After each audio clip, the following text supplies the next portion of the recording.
Hello student, educational RBMSCS channel में आपका फिर से स्वागत है।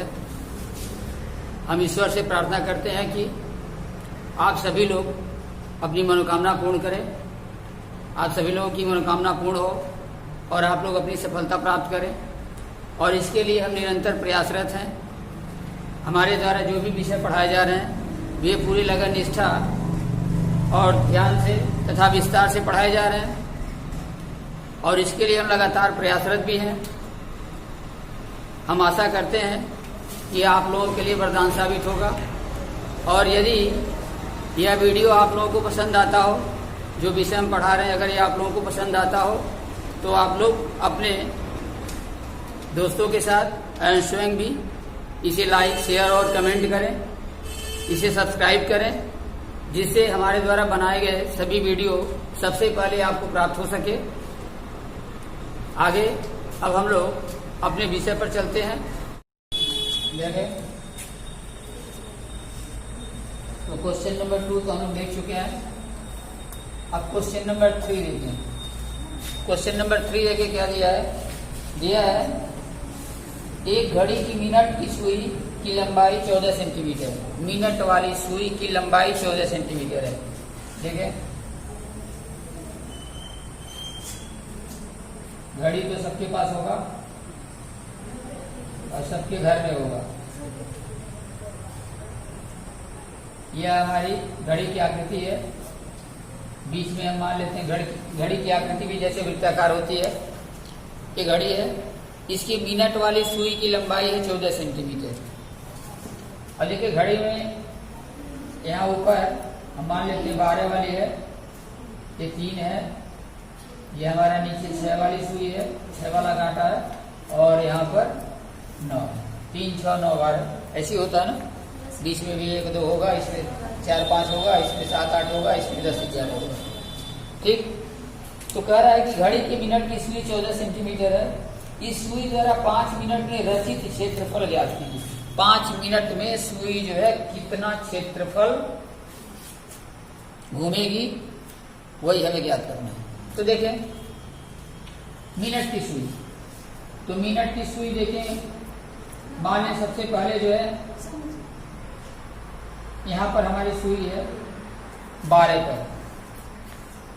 ठीक है, तो 12 के बाद यहाँ जानते हैं कि यहाँ 1 होगा और यहाँ 2 होगा। यहाँ 1 है हमारा और ये हमारा 2।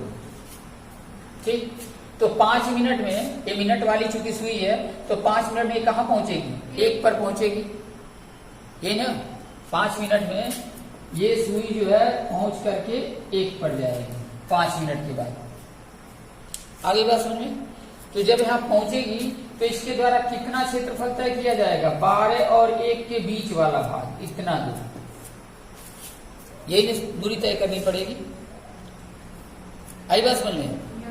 तो हमें तो जितना घड़ी की मिनट की सुई की लंबाई है वही वृत्त की त्रिज्या मान लेंगे।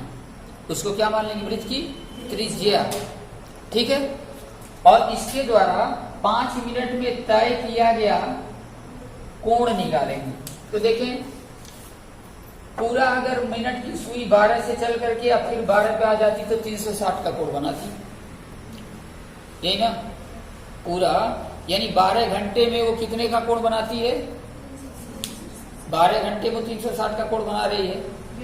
ठीक है, अपना जब एक चक्कर पूरा करती है, जैसे 60 मिनट में 12 घंटे से कह रहे हैं, मिनट वाली सुई है तो 60 मिनट में वो मिनट वाली सुई क्या करेगी? 60 मिनट में अपना एक चक्कर पूरा करेगी। ये ना, तो यहाँ से यहाँ तक उसको यानी 12 से 1 बजने में या मान लो कि 5 मिनट में उसको कितना ये दूरी माने कितना कोण जो उसको चलना पड़ेगा, यही हमको ज्ञात करना है। ये कितने डिग्री का कोण बनेगा? तो देखो अगर यहाँ देखिए 12 है, 3 है, 9, 6 है, 9 है, 3, 6, 9, 12 है, 4 भाग है ना।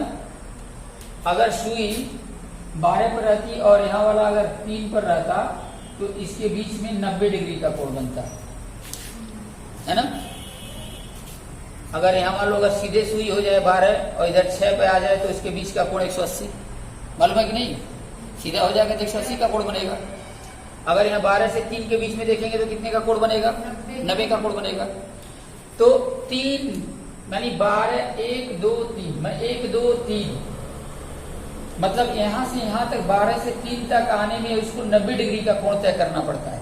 तो 12 से 1 के बीच में आने में मिनट वाली सुई को, चाहे कोई भी सुई हो, मिनट हो चाहे घंटे वाली सुई हो, तो उसको कितना जो है कोण तय करना पड़ेगा? तो 90 का तिहाई कितना हो जाएगा? 30 डिग्री। यहाँ पर केंद्र पर बना कोण कितने का होगा? 30 डिग्री। मालूम हो गया सबको? हाँ, तो यहाँ पर देखें वही हमको लिखना है। हम लिखेंगे चूंकि सुई की लंबाई हमने वही मिनट की सुई की लंबाई है, मिनट की सुई की लंबाई, उसी को हम क्या मानेंगे? वृत्त की त्रिज्या। आगे बस सुनिए, आर बराबर कितना हुआ? 14 सेंटीमीटर। ठीक, और 5 मिनट में सुई द्वारा केंद्र पर बना कोण, तो 5 मिनट में सुई द्वारा केंद्र पर बना कोण, तो कुल मान लो कि क्या है? 360 का है। कितने समय में? 12 घंटे में। कुल जो है 12 घंटे के लिए ना बना होता है, 1 2 3 4, तो 360 मिनट सुई पूरा घूम जाएगी 12 घंटे के लिए। यानी 12 जो हमारे यहाँ पर डिजिट दिया गया, 12 अंक दिए गए, तो यहाँ पर क्या होगा? 12 से भाग देंगे तो 12 3 36, यानी कितने डिग्री का होगा? 30 डिग्री का। केंद्र सुई के द्वारा जो 5 मिनट में केंद्र पर बना कोण क्या है? थीटा। इस कोण को मान लेना तुम लोग थीटा। थीटा बराबर क्या है? 360। ठीक है। अब यहाँ पर क्या पूछा है? पूछा है कि रचित क्षेत्रफल ज्ञात कीजिए। इसलिए यहाँ लिखेंगे 5 मिनट में रचित क्षेत्रफल। रचित क्षेत्रफल, तो क्षेत्रफल बराबर क्या होगा? थीटा बटे 360 पाई आर स्क्वायर।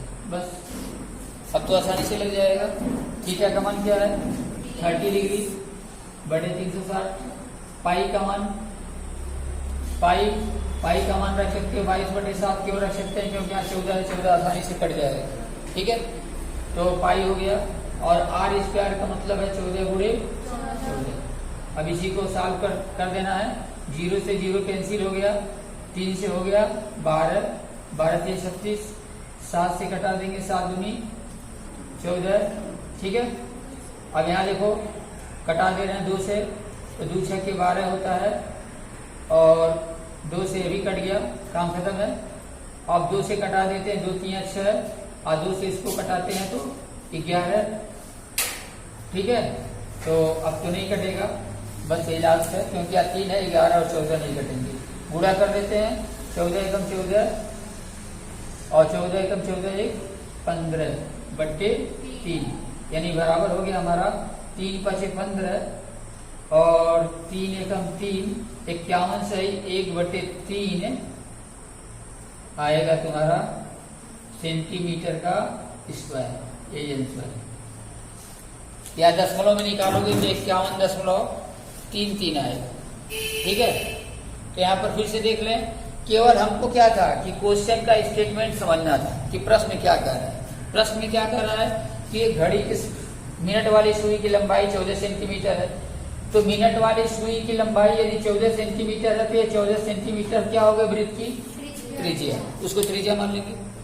और पूछा है 5 मिनट में सुई के द्वारा जो रचित क्षेत्रफल है उसे ज्ञात करना है, माने कितना क्षेत्रफल वो तय करेगा, कितना क्षेत्रफल बनाएगा। तो यहाँ पर 5 मिनट में हम जानते हैं कि उसको 12 से लेके 1 तक खाली जाना पड़ेगा। अरे मिनट वाली सुई 12 से 5 पे चली जाएगी तो 5 मिनट हो गया, है ना। अब घंटा वाली 12 से 1 पे जाएगी तो उसको 1 घंटा होगा। तो 1 घंटा अगर कोई छोटी वाली सुई चले तभी उसको 30 डिग्री चलना पड़ेगा, अब मिनट वाली सुई चले तो भी इसको 30 डिग्री चलना पड़ेगा। ये तो मालूम हो गया। तो 5 मिनट में सुई द्वारा केंद्र पर बना कोण क्या है? 360/12 यानी 30 डिग्री। अब 5 मिनट में रचित क्षेत्रफल हमको पूछा है। क्षेत्रफल का फार्मूला सभी लोग जानते हैं कि त्रिज्य खंड हो गया। क्षेत्रफल मतलब त्रिज्य खंड, और त्रिज्य खंड का क्षेत्रफल हमने बताया है कि थीटा बटे 360 पाई आर स्क्वायर। यहाँ थीटा का मान 30 है, 360, पाई का मान 22/7, आर स्क्वायर 14 × 14, या कैंसिल करके 51 से ही 1/3 सेंटीमीटर का स्क्वायर आंसर होगा।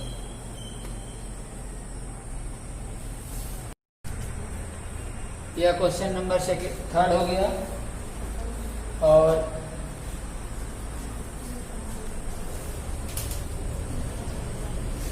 सब लोग क्वेश्चन को एक बार 2 बार अपने बीच को लगाएं। लगाने से हैबिट होगा, धीरे धीरे लगाने सभी लोगों को आ जाएगा। ठीक है, तो सभी लोग थोड़ा सा क्वेश्चन को बार बार दोहराते रहे। मान लो अगर नहीं आ रहा है तो जैसे बताया गया है उसे 1 बार 2 बार देख करके पहले अपने ट्राई करें। 4 नंबर क्वेश्चन देखिए क्या दिया है। 10 सेंटीमीटर त्रिज्या वाले एक वृत्त की कोई जीवा केंद्र पर एक समकोण अंतरित करती है। एक वृत्त है,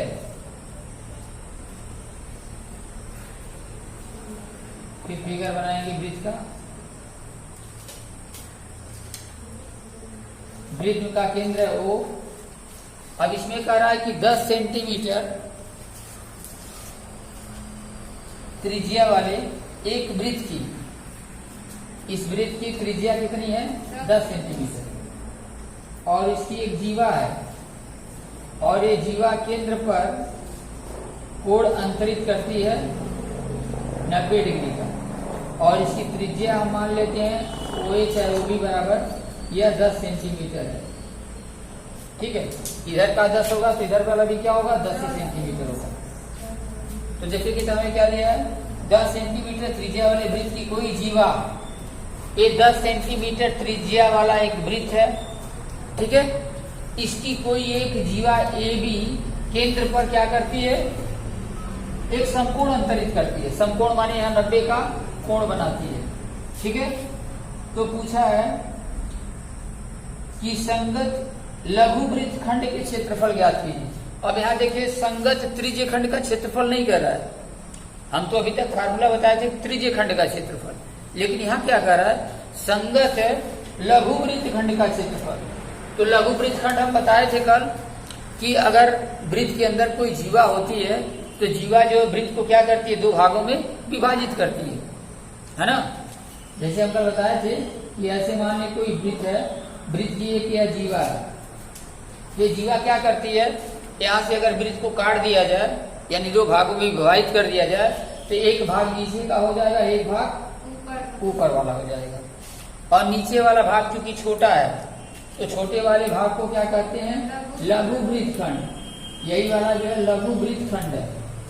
ठीक है, और उसी तरह से ऊपर वाला यहाँ पर दीर्घ वृत्त खंड है, यह ध्यान रखना।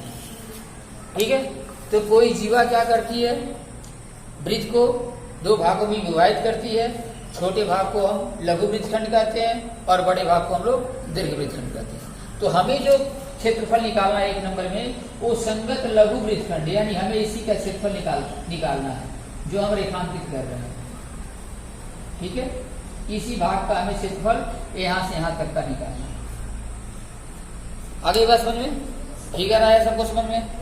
क्या दिया गया है कि 10 सेंटीमीटर त्रिज्या वाला एक वृत्त है, इसकी कोई जीवा AB केंद्र पर समकोण बनाती है अर्थात 90 का कोण बनाती है। तो ये जो जीवा के द्वारा संगत वृत्त खंड है, इसी संगत वृत्त खंड का हमें क्षेत्रफल ज्ञात करना है। यहाँ त्रिज्य खंड का क्षेत्रफल नहीं निकालना है। आगे बात समझ में। तो हम देखो क्या करते हैं, पहले लिखेंगे चूंकि वृत्त की त्रिज्या और त्रिज्या को किससे व्यक्त करते हैं R से। R बराबर दिया है 10 सेंटीमीटर, 10 सेंटीमीटर दिया है वृत्त की त्रिज्या। ठीक है, अब दूसरा क्या है, जीवा द्वारा केंद्र पर बना कोण, जीवा द्वारा केंद्र पर अंतरित कोण चाहे बना कोण, केंद्र पर अंतरित कोण, उसको हम थीटा से व्यक्त करते हैं। थीटा बराबर हो गया कितना 90 डिग्री। ठीक है, जीवा द्वारा ये जीवा ए बी है, तो ए बी के ए वाले को केंद्र पर मिला दें या बी वाले को केंद्र पर मिलाएंगे तो यहाँ कोण कितने का बनेगा? 90 का बनेगा। ये भी हमको मालूम हो गया। जीवा द्वारा केंद्र पर त्वरित कोण क्या है? 90 डिग्री। ठीक है, इसलिए लिखेंगे अब पहले त्रिज्य खंड का क्षेत्रफल। त्रिज्य खंड का क्षेत्रफल पहले हम त्रिज्य खंड का क्षेत्रफल निकालेंगे। क्यों निकाल रहे हैं वो भी ध्यान से देखें। देखिए त्रिज्य खंड में ओ ए बी एक पूरा भाग का क्षेत्रफल आ जाएगा ना। और इस पूरे भाग के क्षेत्रफल में अगर ये बीच वाला जो त्रिभुज है इसका क्षेत्रफल हम घटा दें तो वृत्तखंड का क्षेत्रफल मालूम हो जाएगा ना। बस यही हमको काम करना है। समझ में आया सबको? पहले पूरे त्रिज्य खंड यानी ओ ए बी यहां से लेकर के हम लोग जो क्षेत्रफल निकालेंगे, देखो त्रिज्य खंड में यहां से यहां आएंगे, फिर यहां से इसके द्वारा दोनों जीवाओं के द्वारा संगत चाप है और फिर यहां तक ये त्रिज्या है। इस पूरे भाग का हम क्षेत्रफल निकालेंगे तो त्रिज्य खंड का क्षेत्रफल निकलता है। और इसमें से क्या करेंगे, जो ऊपर त्रिभुज दिख रहा है ओ ए बी, इसको क्या कर देंगे? घटा देंगे। अब घटा देंगे तो क्या बचेगा? केवल जो वृत्तखंड है, लघु वृत्तखंड, केवल इसी का क्षेत्रफल मालूम हो जाएगा। आगे बात समझ में? तो क्या करेंगे? त्रिज्य खंड का क्षेत्रफल का फार्मूला थीटा बटे 360 पाई आर स्क्वायर। थीटा का मान 90 डिग्री अपन 360 इंटू पाई को ऐसे ही रहने देते हैं, अब मान नहीं रखेंगे। और आर स्क्वायर हो गया 10 का वर्ग। आगे क्या समझ में? यहाँ देखो 0 से 0 कट गया, 9 चौक 36 हो गया हमारा। 10 का वर्ग होता है 100, यानी 100 पाई बटे 4।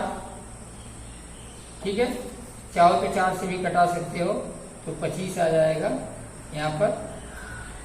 ठीक है, बराबर क्या हुआ हमारा? 25 पाई सेंटीमीटर का स्क्वायर। ये आ गया हमारे पूरे त्रिज्य खंड का क्षेत्रफल। आ गया समझे? ये क्या हो गया? त्रिज्य खंड का क्षेत्रफल। अब यहाँ देखिए क्या है, ये 90 डिग्री का केंद्र पर बना हुआ कोण है ना। त्रिभुज केवल ओ ए बी का क्षेत्रफल निकालेंगे। अब लिखेंगे त्रिभुज त्रिभुज ओ ए बी का क्षेत्रफल। अब देखो त्रिभुज क्या है, यह जो ओ ए बी त्रिभुज है यह एक समकोण त्रिभुज है। समकोण भी है, समद्विबाहु भी है। समकोण क्यों है? हम बताए हैं कि जिस त्रिभुज का एक कोण समकोण होता है उसे समकोण त्रिभुज कहते हैं। कोई भी त्रिभुज बना हो अगर उसका एक कोण 90 हो तो उसे समकोण त्रिभुज कहते हैं। ठीक है, और समद्विबाहु क्यों कहते हैं? क्योंकि यहाँ पर दो भुजा ओ ए और ओ बी दोनों की आपस में क्या है? बराबर है। ये समकोण भी है और समद्विबाहु। तो यहाँ पर ओ ए बी का क्षेत्रफल, तो ओ ए बी एक समकोण त्रिभुज है और समकोण त्रिभुज के क्षेत्रफल का फार्मूला होता है 1/2। कोई भी त्रिभुज का क्षेत्रफल 1/2 गुणे आधार गुणे ऊंचाई, किसी भी त्रिभुज का क्षेत्रफल होता है। ठीक है, इसमें हम क्या करते हैं, 1/2 गुणे आधार मान लेते हैं ओ ए को। ठीक है, और ऊंचाई मान लेते हैं ओ बी को। ठीक, तो कितना होगा? 1/2 गुणे यहाँ पर 10 है, ओ ए बराबर भी, ओ बी बराबर भी 10 है। यहाँ 2 से कटा दोगे तो 2 5 10, यानी 5 10 में 50।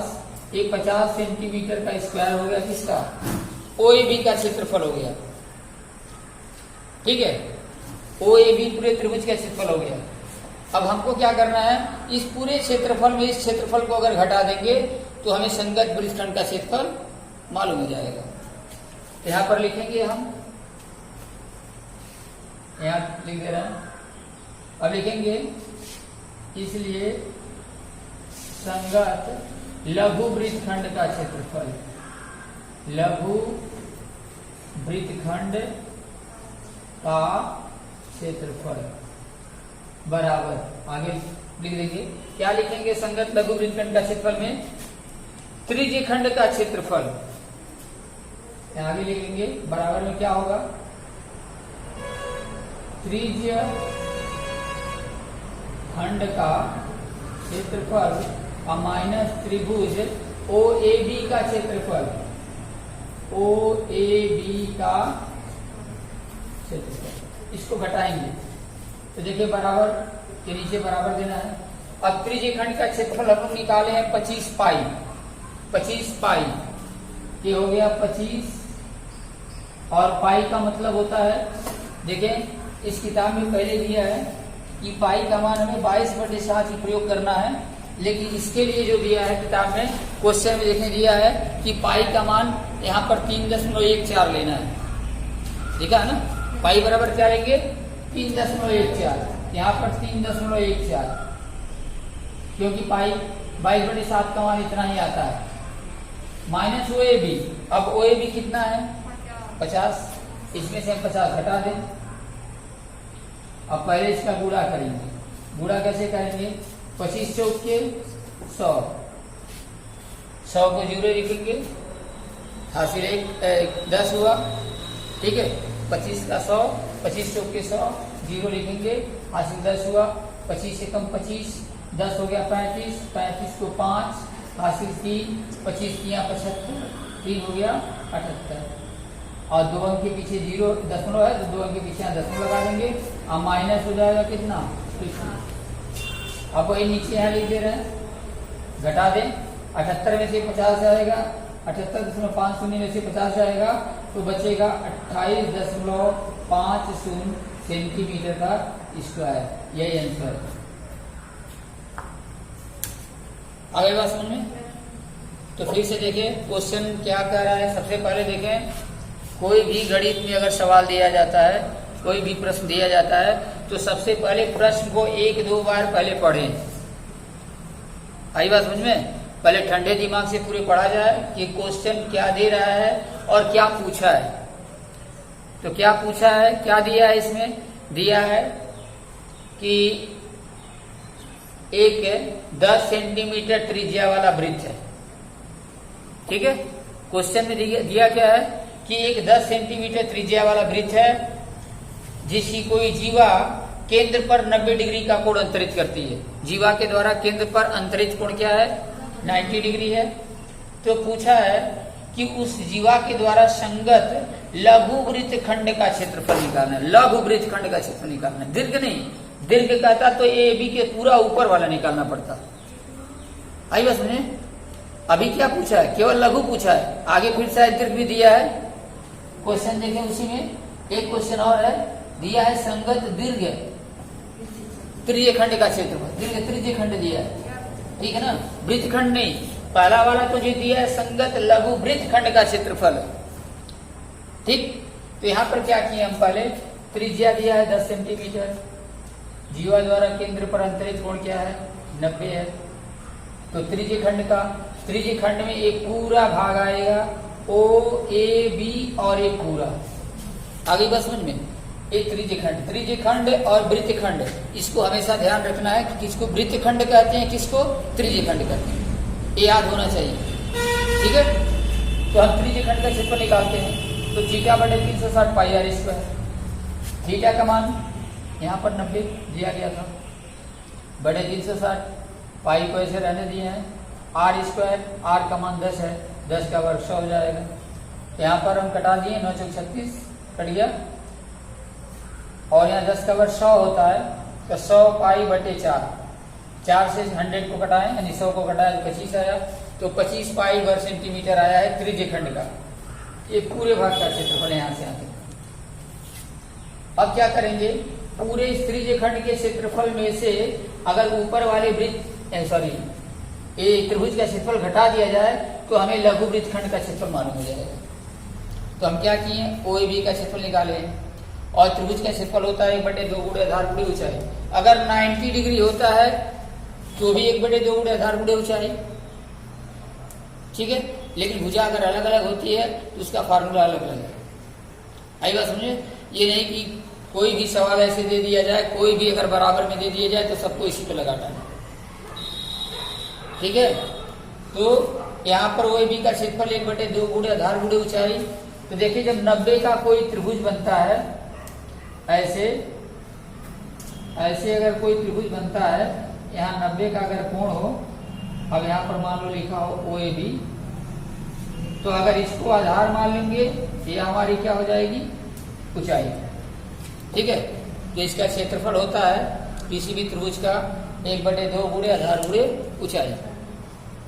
1/2 आधार हम यहाँ माने हैं OA को, ऊंचाई मान लिए हैं OB को। आगे बात समझ में। देखो त्रिभुज का आधार तुम AB मानते तो ऊंचाई हम इसको भी ले सकते थे, लेकिन यहाँ हमको AB त्रिज्या नहीं AB मतलब जीवा नहीं मालूम, और इसके बाद यहाँ से ऊंचाई भी नहीं मालूम। इसको भी AB मालूम रहे तो भी इतना ही आंसर आएगा। अगर जीवा मालूम रहे तो भी इतना ही आंसर आएगा। आज जीवा मालूम ही है, जब हमको यहाँ 2 भुजा मालूम है और ये समकोण त्रिभुज है, तो मालूम है कि यहाँ समकोण के सामने वाली भुजा को क्या कहते हैं, कर्ण। किसी समकोण त्रिभुज में 2 भुजा मालूम हो तो हम लोग कर्ण को भी निकाल सकते हैं, क्योंकि हम जानते हैं कि कर्ण स्क्वायर बराबर लंब स्क्वायर प्लस आधार स्क्वायर। यहाँ अगर जीवा की लंबाई पूछ देता तो भी हम निकाल सकते हैं, निकल जाएगा ना। AB स्क्वायर बराबर OA स्क्वायर धन OB स्क्वायर। OA स्क्वायर का मान 10 का वर्ग 100, OB स्क्वायर का मान 10 का वर्ग 100, 100 जोड़ोगे तो कितना आएगा, 200। और जब हम AB का मान निकालेंगे तो 200 का वर्गमूल, और 200 का वर्गमूल निकालेंगे तो क्या होगा, 10 कड़ी में 2। 200 का वर्गमूल कितना होता है, 10 कड़ी में 2। तो यही इसके जीवा की लंबाई है AB की। अगर पूछ देता अगर क्वेश्चन में तो हम बता सकते हैं कि 10 कड़ी में 2 होगा। यहाँ पर OAB का क्षेत्रफल निकालिए। अब संगत लघु वृत्तखंड का क्षेत्रफल, तो त्रिज्यखंड के क्षेत्रफल में से, इस त्रिज्यखंड के क्षेत्रफल में से इस त्रिभुज का क्षेत्रफल घटा दिए। तो त्रिज्यखंड का क्षेत्रफल देखिए यहाँ पर 25 पाई है। पाई का मान 3.14 किताब में दिया गया कि इसको रखना है। ठीक, यहाँ रख दिए, 78.50 हुआ। इसमें से 50 घटा दिए तो आगे 28.50। या इस संगत त्रिज्यखंड का क्षेत्र वृत्तखंड का क्षेत्रफल है, ये वाला भाग यहाँ से यहाँ तक का, जिसको हम लोग संगत लघु वृत्तखंड कहते हैं। ये तो मालूम हो गया हमारा। अब दूसरे को इसी में दूसरा क्वेश्चन दिया है कि संगत दीर्घ त्रिज्यखंड का क्षेत्रफल बताइए। संगत दीर्घ त्रिज्यखंड, यही पूछा है, संगत दीर्घ त्रिज्यखंड का क्षेत्रफल। तो देखें, अब इसको निकालेंगे तो संगत दीर्घ त्रिज्य खंड का क्षेत्रफल अगर हम निकालेंगे तो क्या करना है। अब देखें, पूरे वृत्त के क्षेत्रफल में से अब हमको त्रिज्यखंड का क्षेत्रफल बताना है। पूरे वृत्त के क्षेत्रफल में से ये वाला जो त्रिज्यखंड ये लघु है, छोटा है ना, OAB ये वाला जो भाग है छोटा है, इसकी अपेक्षा ये वाला ऊपर वाला क्या है, बड़ा है। तो ऊपर वाला हमारा क्या है, दीर्घ त्रिज्यखंड है, और नीचे वाला क्या है, लघु त्रिज्यखंड है। तो लघु त्रिज्यखंड का क्षेत्रफल तो हम निकाल दिए कि कितना आया, 25 पाई। ठीक, तो पूरे वृत्त के क्षेत्रफल में से अगर 25 पाई यही घटा दें तो ऊपर वाला जो भाग बचा है ना, उस पूरे का क्षेत्रफल मालूम हो जाएगा, और उसी को कहते हैं संगत दीर्घ त्रिज्यखंड का क्षेत्रफल। आगे बात समझ में। तो संगत दीर्घ त्रिज्यखंड का क्षेत्रफल निकालने के लिए क्या करेंगे, पूरे वृत्त का क्षेत्रफल अर्थात पाई r स्क्वायर, वृत्त का क्षेत्रफल ही होता है ना, में से OAB जो त्रिज्यखंड है इसका क्षेत्रफल घटाएंगे। तो लिखेंगे OAB त्रिज्यखंड का क्षेत्रफल घटाना है, माइनस हो जाएगा OAB त्रिज्यखंड का क्षेत्रफल। दिख रहा है ना सबको, यहाँ आंसर हटा दे रहे हैं। एक आंसर हो गया हमारा पहले वाला, पहला वाला ये आंसर था। और दूसरा दिया है संगत त्रिज्यखंड का क्षेत्रफल। तो हम क्या किए हैं, पूरे वृत्त का क्षेत्रफल, यहाँ लिख सकते हो वृत्तखंड का क्षेत्रफल, पूरे वृत्त का क्षेत्रफल और माइनस OAB त्रिज्यखंड का क्षेत्रफल। या लिख सकते हो लघु त्रिज्यखंड का क्षेत्रफल, तो भी काम चल जाएगा। वृत्त का क्षेत्रफल माइनस लघु त्रिज्यखंड का क्षेत्रफल बराबर हो जाएगा दीर्घ त्रिज्यखंड का क्षेत्रफल। तो वृत्त का क्षेत्रफल का मान यहाँ पर देखें पाई, और r का मान तो 10 है, 10 का वर्ग क्या होगा 100, माइनस OAB का पूरा क्षेत्रफल यहाँ पर निकाले हो यही 25 पाई। तो माइनस क्या हो गया यहाँ पर 25 पाई, अब यहाँ पर देखें 10 का वर्ग होगा 100 पाई, अब माइनस क्या हुआ 25 पाई, 100 पाई माइनस 25 पाई। और 100 में 25 घटाएंगे तो कितना आएगा 75 पाई सेंटीमीटर का स्क्वायर। ये हो गया हमारा संगत दीर्घ त्रिज्य खंड का क्षेत्रफल 75 पाई। अगली बात समझ में, अगर उसको निकालना है पाई का मान अगर रख दिया जाए यहाँ पर 3.14, तो देखो 75 में अगर पाई का मान 3.14 रख देंगे तो जितना इसका गुणा करने से आएगा वही मान क्या हो जाएगा, मैंने या तो यही हम छोड़ दें तो भी सही है, आई बस समझ में। नहीं तो हम पाई का मान यहाँ पर 3.14 रख करके इसमें 75 का गुणा कर दें और जितना आएगा उतना सेंटीमीटर का स्क्वायर भी लिख सकते हैं। आगे बात समझ में, ये हमारा दूसरे क्वेश्चन का यह आंसर है और पहले का एक आंसर यहाँ पर। आगे बात समझ में, नोट कर लें, ये वाला हमारा दूसरे का है और ये वाला जो है हमारा यहाँ पर पहले का है।